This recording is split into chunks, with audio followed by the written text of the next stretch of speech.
हरि नाम नहीं तो जीना क्या। तो हरि नाम ही क्यों जपना है? एक सवाल आके खड़ा हुआ कि हरि का नाम ही क्यों जपना है, क्या खासियत है। दूसरा, प्रभु जी ने कहा कि आजकल कई लोग प्रचार करें राधा नाम जपो, तो ये क्या राधा नाम हरि नाम से कोई अलग नाम है? तीसरा सवाल खड़ा हुआ, माता जी ने बोला सभी लोग तिलक लगाओ, चंदन लगाओ, तो क्यों लगाओ?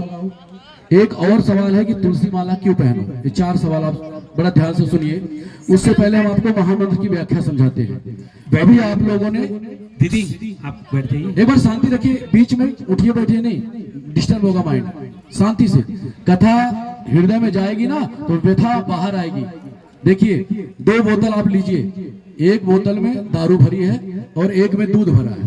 तो दारू वाली बोतल को आपको फोड़ना नहीं है, पलटी नहीं मारना है और दारू खत्म करनी है। तो कैसे खत्म होगा बताओ? न तो पीना है, न तो गिराना है, न तो फोड़ना है। तो कैसे दारू खत्म होगी बोतल से? कोई बता सकता है? एक बोतल में दारू है और एक में दूध है।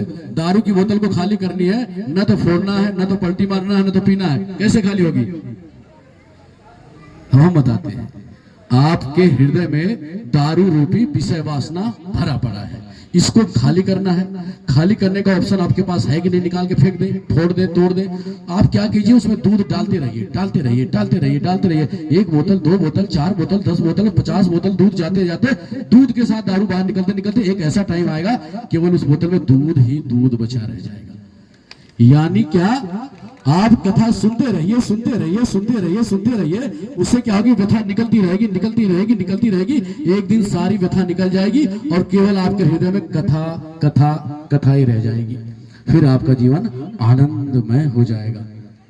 इसलिए हम कह रहे हैं कि एक बार ध्यान से अब हमको सुनो। अब हम पहले चलते हैं कि ये महामंत्र जो अभी अपने गाया ना, हरे कृष्ण कृष्ण कृष्ण हरे हरे, हरे राम राम राम हरे हरे, इसका मतलब क्या होता है? इसमें केवल 3 शब्द है, हरे कृष्ण और राम, बस इन्हीं को घुमा फिरा के 16 बार कर दिया गया है। ठीक, पहले शब्द आता है हरे। हरे माने क्या? पाणिनि का एक व्याकरण है, उन्होंने इसमें लिखा है हरति योगी नाम हृदय इति हरि। जो योगियों के हृदय को भी हर ले, आदमी के नहीं, ये आम जनता के नहीं। योगींद्र मुनिंद्र जो है, राधा कृपा कटाक्ष किसी ने सुना है? मुनिंद्र वृंद वंदिते त्रिलोक शोक हारिणी प्रसन्न वक्त्र पंकजे भू विलासिनी। तो जो योगींद्र मुनिंद्र के हृदय को भी हर ले, उसका नाम है हरि। और जो हरि के हृदय को हर ले, एक दोहा है, आप लोगों ने अगर हिंदी पढ़ा हो तो शायद, बहुत सुंदर है। मेरी भव बाधा हरो, क्या कह रहे हैं? मेरी भव बाधा हरो राधा नागरी सोई। कौन हरे? एक भक्त प्रार्थना कर रहा है ठाकुर जी से कि मेरी भव बाधा हरो राधा नागर सोए। जो राधा का नागर है, पति है। कौन मेरी बाधा हरे? राधा का पति, रुक्मणी का पति नहीं, लक्ष्मी का पति नहीं, सीता का पति नहीं। क्या कह रहा है? राधा नागरी सोई। क्यों? जातन की झाई परत श्याम हरित दुत होई। जिस राधा की परछाई मात्र से ही श्याम हरा हो जाए, आनंदमय हो जाए, उस राधा का पति मेरी भवबाधा हरे। यानी जो हरि के ही हृदय को हर ले वो है राधे। राधा कौन है?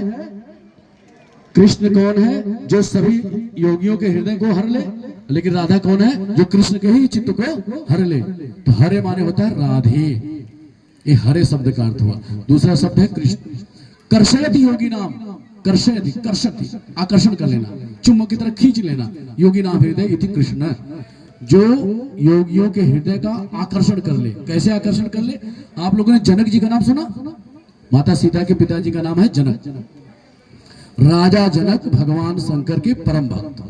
शंकर जी के अलावा न किसी को जानते, न किसी को सुनते, न किसी को मानते।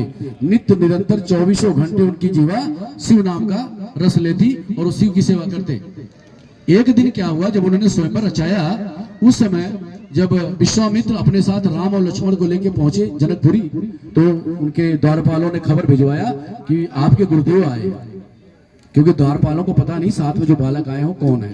गुरु का नाम सुना, नंगे पैर जनक जी भागे हुए आए। गुरुदेव को साष्टांग दंडोत प्रणाम किया और जैसे ही गुरुदेव को प्रणाम किया, उठे, उनसे कुछ बात करने के लिए, अचानक उनकी नजर राम पर गई। जनक की नजर राम पर गई तो देखो क्या हुआ। तुलसीदास जी कितना सुंदर लिख रहे हैं, देख राम मनोहर मूर्ति, देख राम मनोहर मूर्ति, भयहु विदेह विदेह विशेखी। विदेह जनक का एक नाम था, विदेह, इसलिए सीता जी को वैदेही भी करते हैं, विदेह।